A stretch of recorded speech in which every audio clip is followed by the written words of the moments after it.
নমস্কাৰ আপোনাক স্বাগতম আপুনি চাই আছে সিটি 18 মই জয়ন্ত মাধৱ গোস্বামী আৰু সিটি 18ত আমি আৰম্ভণিতে জনাও আজিৰ দিনটোৰ সবাতোকৈ ডাঙৰ খবৰ এৰাত ধৰাৰ মাজেৰে সমাধান হ'ল অসম মেঘালয়ৰ দীৰ্ঘদিনীয়া সীমা সমস্যা নতুন দিল্লীৰ নৰ্থ ব্লকত দুই ৰাজ্যৰ সীমা সমস্যা সমাধানক লৈ স্বাক্ষৰিত হ'ল বুজাবুজিৰ চুক্তি কেন্দ্ৰীয় গৃহমন্ত্ৰী অমিত শাহৰ উপস্থিতিত দুই ৰাজ্যৰ মুখ্যমন্ত্ৰী ডক্টৰ হিমন্ত বিশ্ব শৰ্মা আৰু কনৰাড চাংমাই স্বাক্ষৰ কৰে বুজাবুজিৰ চুক্তিত আৰু ইয়াৰ লগে লগে অৱসান ঘটিল অসম মেঘালয়ৰ 50 বছৰীয়া সীমা সমস্যা চুক্তি স্বাক্ষৰ কৰি আজিৰ দিনটোক ঐতিহাসিক দিন আখ্যা দিলে দুই ৰাজ্যৰ মুখ্যমন্ত্ৰীয়ে আমি দৃশ্য দেখুৱাইছো এৰাত ধৰাৰ মাজেৰে আজি সমাধান হ'ল অসম মেঘালয়ৰ দীৰ্ঘদিনীয়া সীমা বিবাদ नतून दिल्ली नॉर्थ ब्लॉक दुई राज्य सीमा समस्या और उसको वेग रखने चला गया उसका कारण फ्रॉम 1972 हम लोग आपस में फाइट ही करते रहा और आप लोग जानते हैं जब आपस में झगड़ा होता है it is sometime it is also take violent turn and there are many casualties in the various time of our history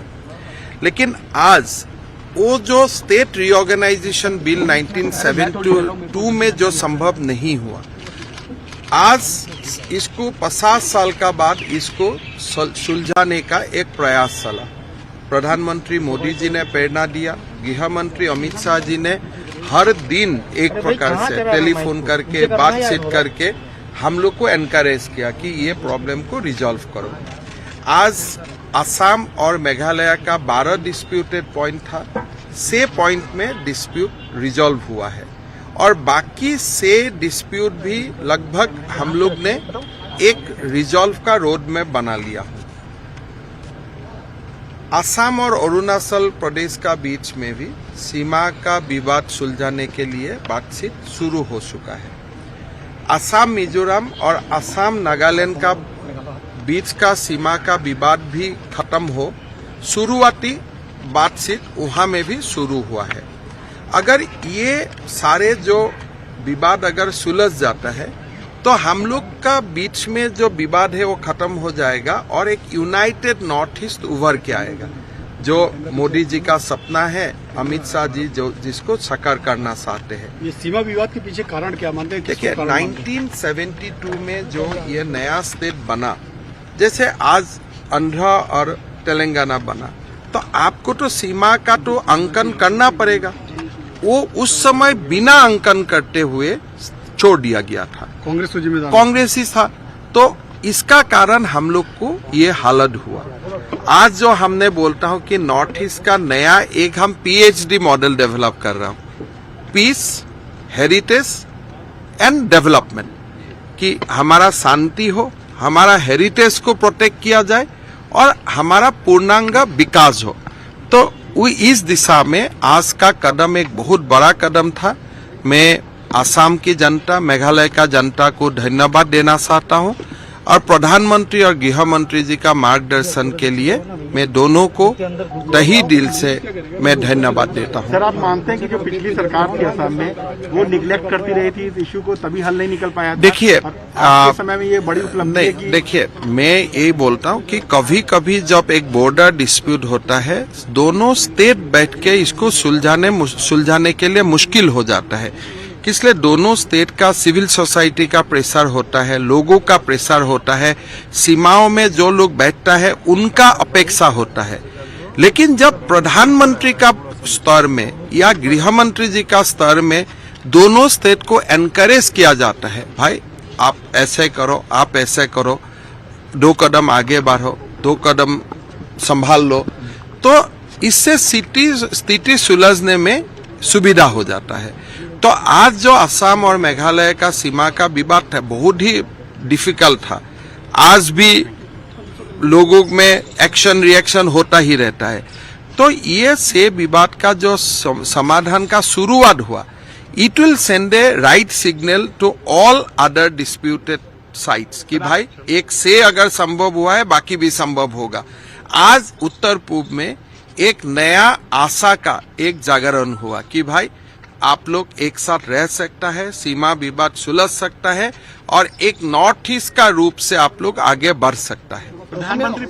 जी से भी आपकी मुलाकात हुई, क्या बात हुई? नहीं, मैंने प्रधानमंत्री जी से मुलाकात किया, प्रधानमंत्री जी को भी मैंने इन्फॉर्म किया। आज एक बहुत ही ऐतिहासिक दिन है, हम लोग शाम को ये हस्ताक्षर करने जा रहा हूँ। प्रधानमंत्री जी ऑब्वियसली बहुत खुश था और प्रधानमंत्री जी को मैं आसाम भ्रमण के लिए भी न्योता दिया। शायद वो अप्रैल मई महीना में आसाम में भी आएगा।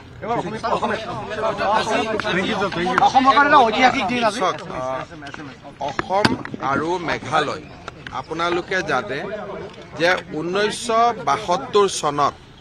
মেঘালয়ক অসমৰ পৰা কাটি সৃষ্টি কৰা হৈছিল। সেই সময়ত অসম আৰু মেঘালয়ৰ সীমাৰ সুস্পষ্ট যি এক বিৱৰণ হ'ব লাগে যে পূবত কি থাকিব, পশ্চিমত কি থাকিব, উত্তৰত কি থাকিব, দক্ষিণত কি থাকিব, সেই কথা একখনত কোৱা হোৱা নাছিল। তাৰ ফলত পৰৱৰ্তী 50 বছৰ অসম আৰু মেঘালয়ৰ মাজত সীমা বিবাদ চলি আছিলে